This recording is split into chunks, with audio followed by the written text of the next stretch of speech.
Okay, this is my attempt at doing a tutorial on how to do callouts in your InDesign file. I'm sorry if my mic is quiet. This is my first tutorial.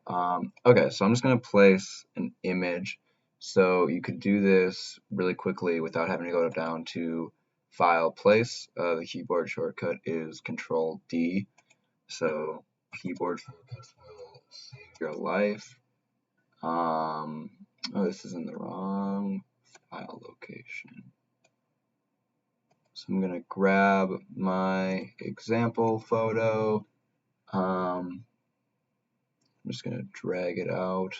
Why is it going that direction? Oh my goodness, this needs to be recropped. So one way that you can do this is by clicking on here. And then if you do fit, you want to fit your frame to the content, so then now you don't have those giant filled in gaps of white space to work with. So then I can take this, and since this is our frame, it doesn't really matter how I really use this. It's more about grabbing onto your image and making sure you scale it proportionally first, because if you do it the other way, you're going to have a really disproportionate image. So right now it's a little big, so I'm going to zoom out, grab that corner tile, and while holding shift, that's how you scale things proportionately. You just scale it back down a little bit, grab it, bring it down. That's good. Don't have to go super crazy. Also, if you're ever looking at it and you're like, wow, that's a really blurry image, it is because your view is currently in typical, and that just helps you move through a file faster than you normally would. If you want to go high quality, the image will improve a little bit. I took this photo on my phone, so it's not great. So I'm just going to go back to typical. So then when you actually want to do callouts, and as you can see, this grid is not even that well, so I'm going to bring this back in for a second. So that way I'm framing this the way Mr. Ben wants it to be.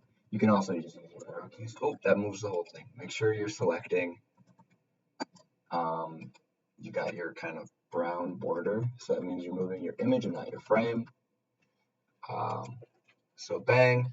So one thing that Mr. Ben has not really touched upon, to my knowledge, is layers, which you will use in Photoshop, Illustrator, pretty much all the Adobe products when you're working.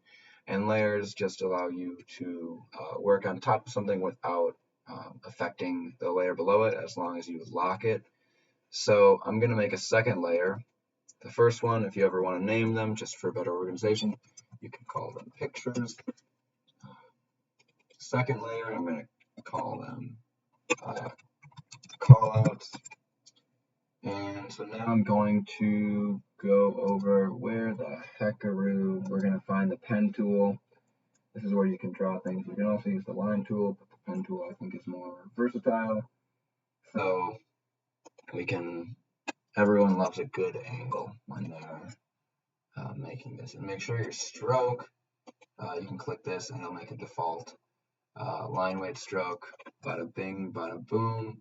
So you're looking at that and you're like, well, that's a line, but that's really boring. We want a nice arrow on our line. So we're going to jump over here to properties, and then click on stroke right here while your line is selected. That's very important, or else this will not show up.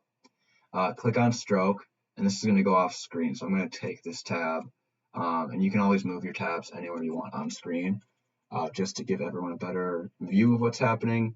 So we can adjust the weight here, make it thicker. I feel like Mr. Ben would want him to be kept pretty thin, just because he's picky.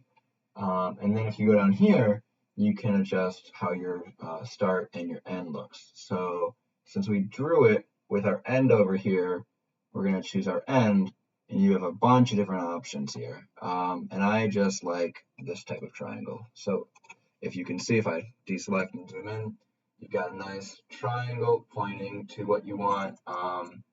You can play with this a lot because you can choose it instead of having a start. You could make it a circle and then take this off, like some people like to do that. Or you can flip it around in case you ever mess that up. You can just quickly hit the reverse, like in Uno, and bada bing, bada boom. That's how you do a call out. If you are holding your thing down and you hold down Alt and you get that double arrow key, you can then drag it, and then boom, you've got another call out, and you can move that around. And you can also, I believe, you might be able to adjust. Yep. Where? Nope. Wait a minute. Okay, there you go. So when you're working with the direct selection tool, this is just an additional piece so that you don't have to keep redrawing everything. So you've got your regular selection tool, which this will select everything.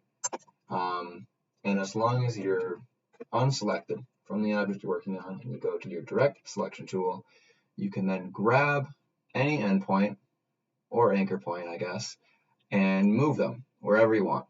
So ideally, and luckily we have smart guides on here, so you can make sure that they all line up down one solid piece.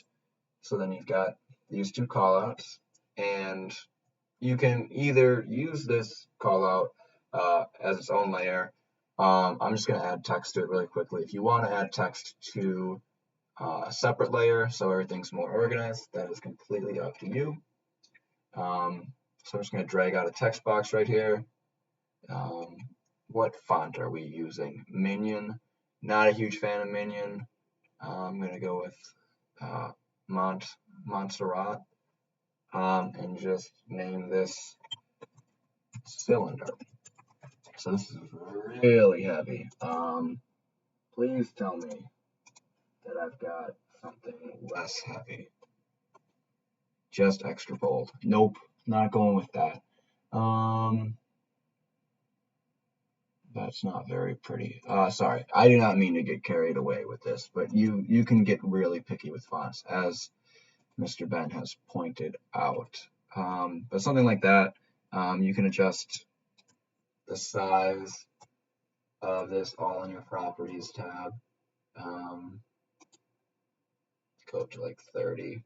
Yeah, so I mean, adjust things how you want, and then you can also hold down Alt once again and create a copy, edit that, and put, I don't know, like base. But you get the idea. You will probably be more specific.